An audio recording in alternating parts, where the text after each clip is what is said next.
Can I be Khaleesi? Is it a modern Khaleesi chair? I feel like I could be Khaleesi. I just need Tyrion. I need my men, some swords. We're rolling, right?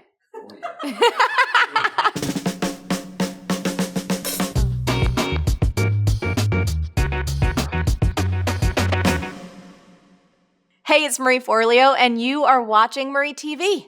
The best place to be if you want to create a business and life that you love.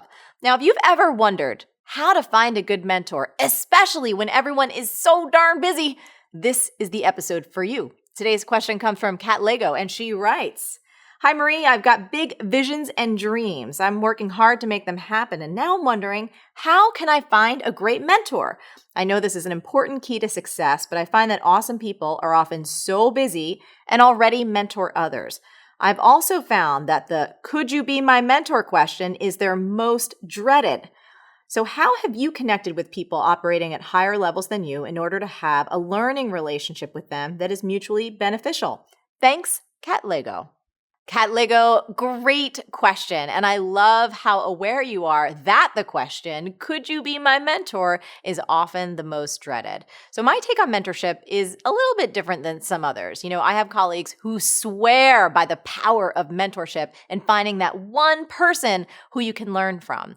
But for me, I've never felt that way. I like learning from a lot of different people with no anticipation or expectation that one person's got to take me under their wing.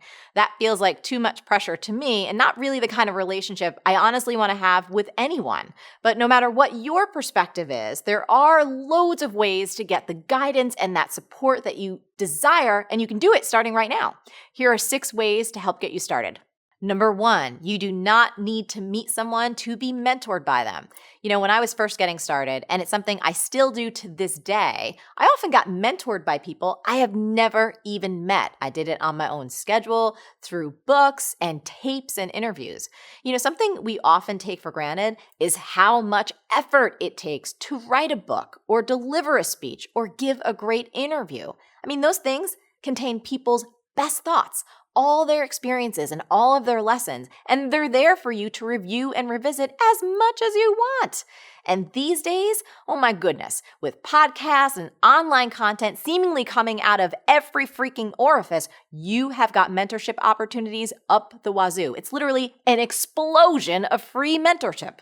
An explosion of free mentorship. Explosion! It's combustible. Free wisdom experience. Wisdom. Business smarts go head to head. Business smart. Tony Robbins, Oprah Winfrey, and Sir Richard Branson. Number 2, don't look for one, look for many. I want you to be a swinger, all right? You've heard of polyamory? Try polymentory. In other words, do not put so much pressure on one relationship. It's not wise emotionally or intellectually. Look, if you're only getting advice from one person, you're missing out on hearing and learning from different points of view. And let's be honest, no one person is going to have all the answers. So rather than looking for mentorship from just one person, focus your efforts on building a strong network of relationships, and not all of them should be with people who appear to be higher than you on the success totem pole. Here's what I mean. Number 3, do not always look up, look to the side. So some of my most trusted advisors are people I consider peers. I'm not a person who puts a lot of emphasis on social hierarchy as it is, but when you're looking for people to connect with and learn from, do not underestimate the power of looking to your colleagues too. They might actually be behind you or maybe just a little bit ahead, so to speak. But here's why they are super valuable. Because oftentimes they're closer to resolving the kinds of challenges and issues that you're struggling with right now. And when you talk with people who are so far beyond where you're currently at in your journey, they often don't even deal with the kind of problems that you're dealing with anymore. So their advice may not be as relevant or tactical. Also, they might be good at things that you're not, your colleagues. And so you guys can help each other, which means everybody wins. Number 4, be specific, not vague. So one of the main reasons that people want to have a mentor in the first place is so they can shorten their learning curve and avoid making common mistakes. Well, here's one super common mistake that you can avoid whether you have an official mentor or not. When you ask questions, Be specific, not vague. So for example, in your experience, what's the best membership site plugin out there if my budget is under $1,000 per year? Now that is a way better question than, hey, will you mentor me in my online business? Bottom line, you are much more likely to get help if you ask for advice on how to solve a specific problem versus wanting someone to direct your entire project or your career.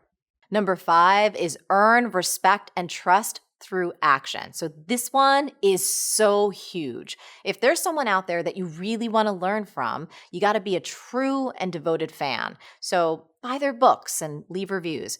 Be a customer of their business if that makes sense. If someone teaches, go take their courses or their workshops and be a stellar standout student.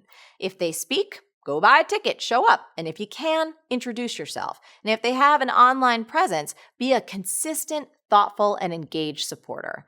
You want to let them know that their work affected you in some way. Like tell them, how did it improve your life or how did it help you get results? Because people love hearing that they've had an impact.